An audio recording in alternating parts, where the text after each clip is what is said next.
Hey everybody. Whoa. A little bit of drama going on right now. Jeez Louise.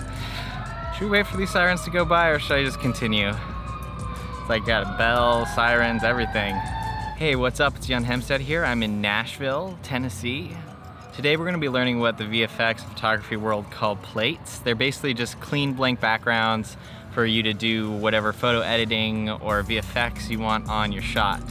So sometimes when we're out and about in crowded places, it's hard to get something that's clean, free of people, that sort of thing. There's a couple different ways you can go about this. So the easiest way to do that is just have an empty place like I'm in now, and then we can go ahead and I can just step out of the shot.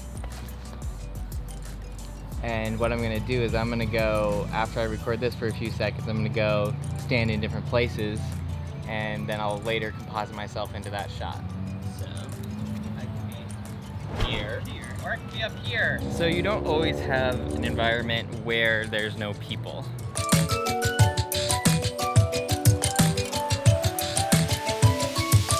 Like say you're in a crowded area, but you need a clean plate of that area. A couple different things you can do. Either take a long exposure, pop a neutral density filter on your lens. So you're gonna need a pretty heavy ND filter. Otherwise you'll have to just stop way down. If you don't wanna have to stop way down, do another technique, which is a post effect. All right, so I have my camera in manual focus, so I can set my focus and leave it.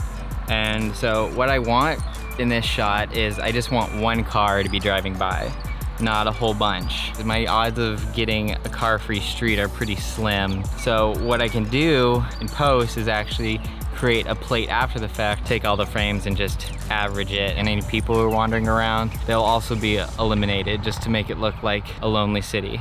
So let's jump over to the computer and stack our frames. So here's our clip that we want to create a clean plate for. And as we can see, it's clip C0032.mp4. So what we can do, pop on over to Photoshop. Ignore that. And then we're gonna we're going to import, not open, video frames to layers. So you can go here. It's gonna take a second to initialize, and then here I'm in my footage, and we're gonna find here's clip 32, and we're gonna open. And so it's gonna give us a little dialog box here, and we want to select a specific range because at the beginning of the clip I kind of bump it a little bit, so let me trim off a little bit, and at the end when I stop the camera I also give it a little bump. And so the maximum frames this can do anyway is 500, so losing a little bit on the end isn't going to hurt us. And we're actually going to limit it to every third frame since we actually don't need every single frame. So, and you can leave check make frame animation, which we want because we want all the frames to be layers. So, and for my clip length, this will get me under 500. It's gonna cut you to 500 regardless of what you do, but you want a wide variety of the difference to get that kind of the median, not average. I said average earlier, but it's actually the median that we will be getting of all these frames. So just go ahead and hit OK. Yeah, that's fine. It says a long time, but it actually doesn't take all that much time. Making layers. I mean, I guess in computer terms, a long time is like 30 seconds. So we're gonna be using this layer as a base to do all of our compositing on. All right, so our stuff is open here. We got everything as layers. So now what we need to do is turn on all of these layers. And I've tried doing the select all thing. It doesn't work, but there is a way to do it. You just click and drag down, and everything you intersect will become visible. And you can get this going pretty quick usually. Kind of just let it go through all of them really quick. If someone knows how to select everything in Photoshop real quickish like, that would be much appreciated if you left it in the comments. I'm gonna go ahead and select everything to all the layers by hitting Shift Select. So everything's selected, all of our layers, and then we're gonna turn all these layers, convert them into a smart object. So that's gonna take a minute. So now it's a smart object. We can go to our layer menu and go to smart objects. And what we wanna do is stack mode. So these are all different ways it can evaluate, or it can add basically all the stacked pixels on top of each other together and their values. But in our case, we wanna get the median. Yeah, if you pop over to Wikipedia, you'll see what a median is. It's basically a set of numbers where you separate the high end and the low end and take what's in the middle of the set. If you look here, we have just an image with no cars, no pedestrians or anything, and looks pretty good. Let's go ahead and save this to whoever you prefer. I prefer to save it as a TIFF. You could use a Photoshop, but that's gonna be a massive file. I prefer to save it as a TIFF. We don't need layers, so as a copy, it's fine. Let's just call it plate. And we'll give it the same clip number. Hit save, hit okay.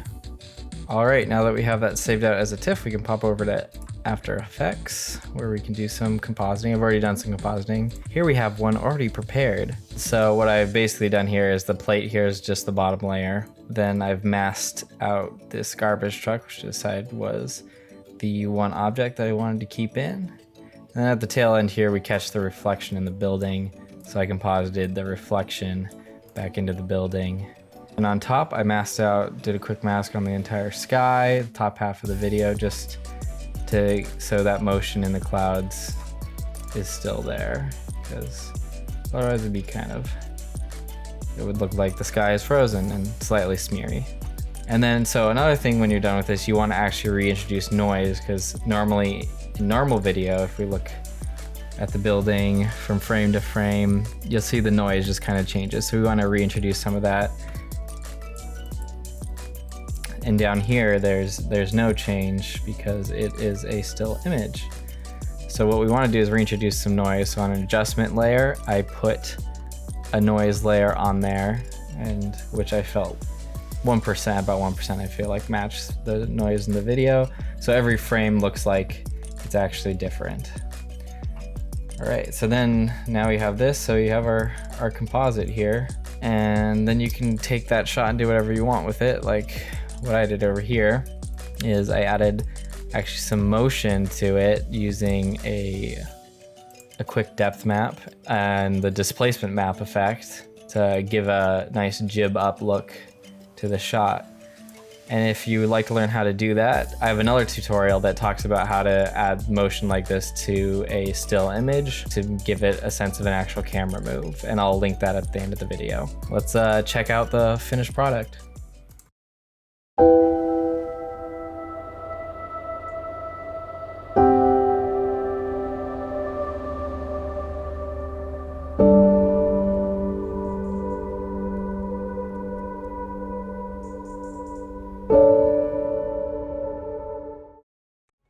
Yeah, so I colored that actually after doing the base color. This is from my 4 Seasons LUT pack that I have over on my website, janhemstad.com. So I added my fall LUT to give it that fall look and fall color. So if you're interested in that, head over to janhemstad.com. I'll put a link to my store in the description below. And that's all I have for today. Be sure to like, leave a comment, it helps a lot. Subscribe if you want to see more content like this. And I will see you in the next video. Bye. Turn it up.